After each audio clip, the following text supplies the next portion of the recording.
नमस्कार मित्रों, मैं Pandit Rishi Pandey, astrologer and astrologist. Ketu के द्वादश भावों की फल इस प्रकार हैं। केतु लग्न में हो तो जातक दुस्साहस, पराक्रम, हमेशा दूसरों के कार्य में रत रहता है। ऐसा व्यक्ति खुश मिजाज रहता है। वह हमेशा दूसरों के कार्यों में लगा रहता है। अपने स्वभाव से वह शत्रुओं को भी मित्र बना लेता है। ऐसा व्यक्ति अपने बाहुबल से अपना भाग्य स्वयं बनाता है। केतु द्वितीय भाव में हो तो ऐसा जात कपटी और हमेशा दूसरों की निंदा करने में लगा रहता है। ऐसा जातक व्यर्थ भ्रमण का व्यर्थ घूमने वाला होता है और शिक्षा से रहित रहता है। यदि केतु उच्च राशि में हो, शुभ ग्रहों से दृष्ट हो,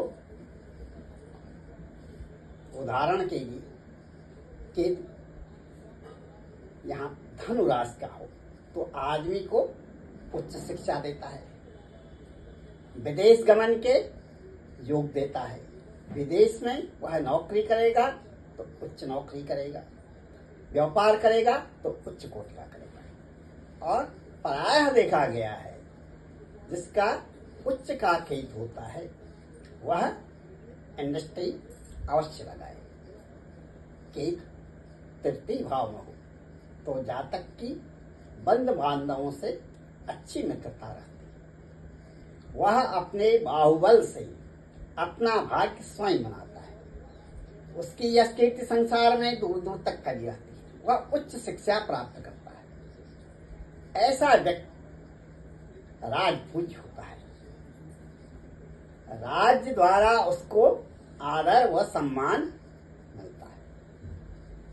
केतु चतुर्थ भाव में तो माता के सुख से रहित, वह शत्रुओं का भी उसको सुख नहीं मिलता है, भाइयों का सुख नहीं मिलता है, भाइयों के सुख से ही रहित होता है। व्यर्थ भूमि विवाद में पड़ा रहता है। ऐसा जातक हमेशा दूसरों द्वारा गलत समझा जाने वाला होता है।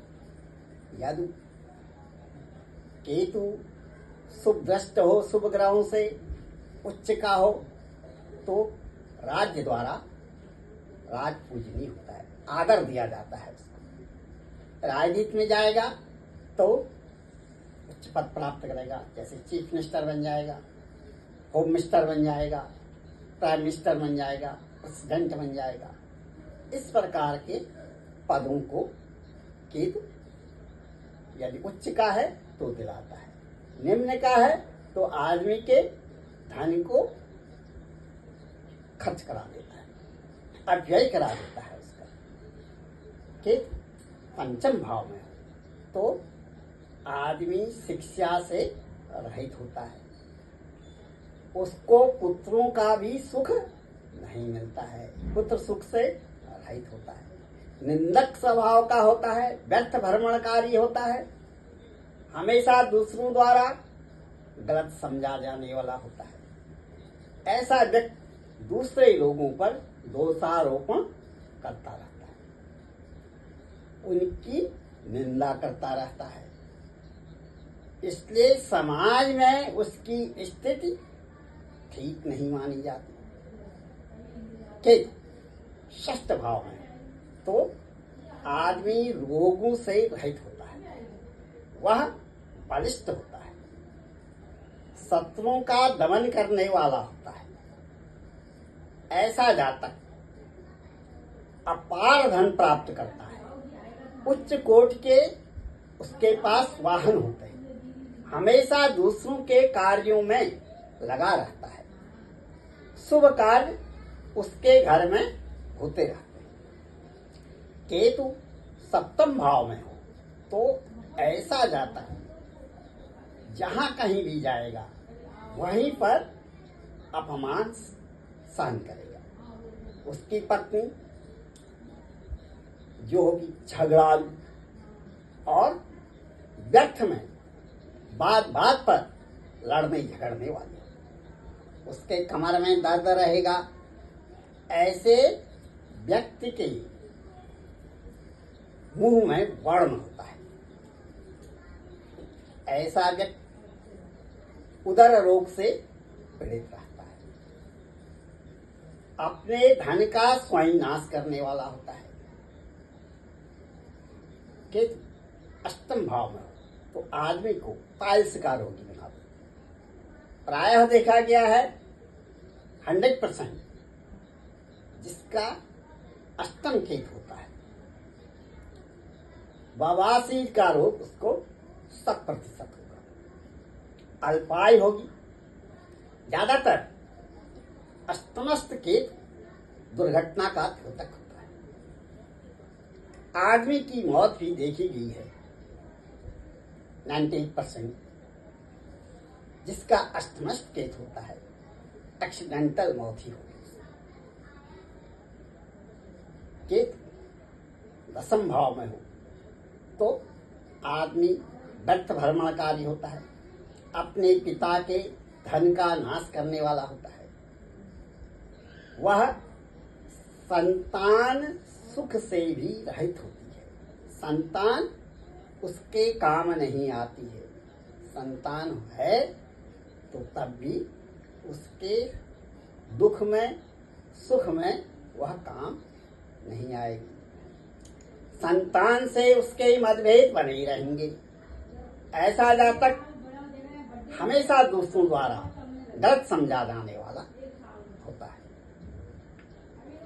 वह अपने बंधु बांधवों से भी कष्ट उठाता है। पिता का भी उसको पूर्ण सुख नहीं मिलता है। केतु एकादश भाव में हो तो आदमी बड़ा भाग्यशाली होता है, पराक्रमी होता है, हमेशा दूसरों के कार्यों में रत रहता है। ऐसा आदमी भूमिपति होता है। उसके पास एक नहीं 10 दर्जन उच्च कोटि के वाहन होते हैं। यानी यह कहा जाए कि वह वाहन का शौकीन होता है। तरह तरह के वाहन उसके पास होते हैं। राजनीति में उच्च पदस्थ रहता है। अपनी साख लोगों में बनाए रहता है। उच्च शास्त्रीय वर्ग से उसकी अच्छी मित्रता रहती है। सरकार में खुद सलाह देने वाला बन जाता है, अर्थात सरकार का सलाहकार बन जाता है। केतु 12वें भाव में हो तो ऐसा जातक अपव्ययी, निंदक, जुआरी, शराबी, सट्टेबाजी आदि में लगा रहता है। ऐसे व्यक्ति का धन अग्निकांड और मुकदमेबाजी में खर्च हो जाता है। इस प्रकार केतु ग्रह के 12 भावों के फल को जाने। जय मां वाराही।